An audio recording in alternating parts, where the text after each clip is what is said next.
Caros ouvintes da hora do pão nosso de cada dia. Mateus capítulo 16, versículos 13 em diante. Chegando Jesus ao território de Cesareia de Filipe, perguntou aos discípulos: quem diz os homens ser o Filho do Homem? Disseram: uns afirmam que é João Batista, outro que é Elias, outros ainda que é Jeremias ou um dos profetas. Então lhes perguntou: e vós, quem dizeis que eu sou? Simão Pedro respondendo disse: tu és o Cristo, filho do Deus vivo. Jesus respondeu-lhe: bem-aventurado és tu, Simão, filho de Jonas, porque não foi carne ou sangue que te revelaram isso, e sim meu Pai que está nos céus. Também eu te digo que tu és Pedro, e sobre esta pedra edificarei a minha igreja, e as portas do Hades nunca prevalecerão contra ela.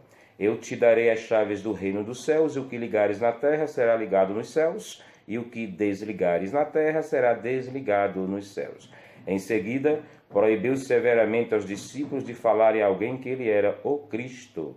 A partir dessa época, Jesus começou a mostrar aos seus discípulos ser necessário que fosse a Jerusalém e sofresse muito por parte dos anciãos, dos chefes dos sacerdotes e dos escribas, e que fosse morto e ressurgisse ao terceiro dia. Pedro, tomando-o à parte, começou a repreendê-lo, dizendo: Deus não o permita, Senhor, isso jamais te acontecerá. Ele, porém, voltando-se para Pedro, disse: afasta-te de mim, Satanás. Tu me serves de pedra de tropeço, porque não pensas as coisas de Deus, mas as dos homens. Caríssimos, Jesus havia curado um cego em Betsaida em duas etapas, em dois passos. Cuspiu no olho do cego, e a saliva na antiguidade era considerada um verdadeiro fármaco, isto é, um remédio para diversos tipos de doenças, e o cego, nesse primeiro ato, começou a ver os homens como se fossem árvores, e repetida a ação de Jesus, ele passou a enxergar claramente. E nós podemos aplicar este milagre à fé inicial dos discípulos. Pedro, perguntado por Jesus junto com os outros discípulos, o que diziam os homens ser Jesus, ele responde: tu és o Cristo, filho do Deus vivo. Mas faltava muito para Pedro passasse a enxergar claramente essa verdade. Não pelos olhos materiais, físicos, porque esta visão ele já tinha, mas pelos olhos da fé.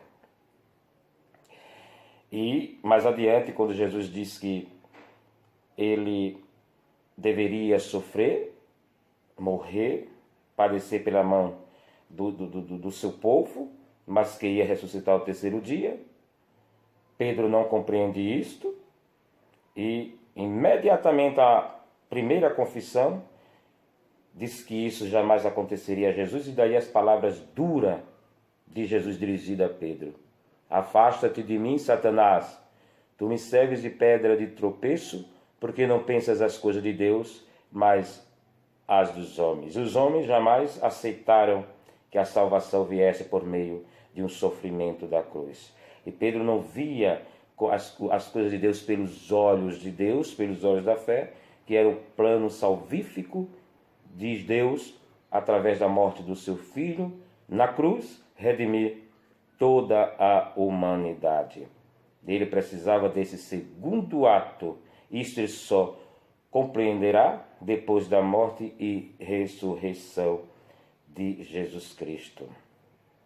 E nós também, meus caros amigos e ouvintes, que possamos pedir a Deus para que cada dia nos dê esse suprimento da fé, que a sua graça nunca nos falte, para que nós possamos, com fé no futuro, com fé no Filho de Deus, engajarmos na sua obra, e confiante de que ele passou pela morte e saiu do outro lado vitorioso, e que por isso também nos garante a nossa vitória. Até a próxima!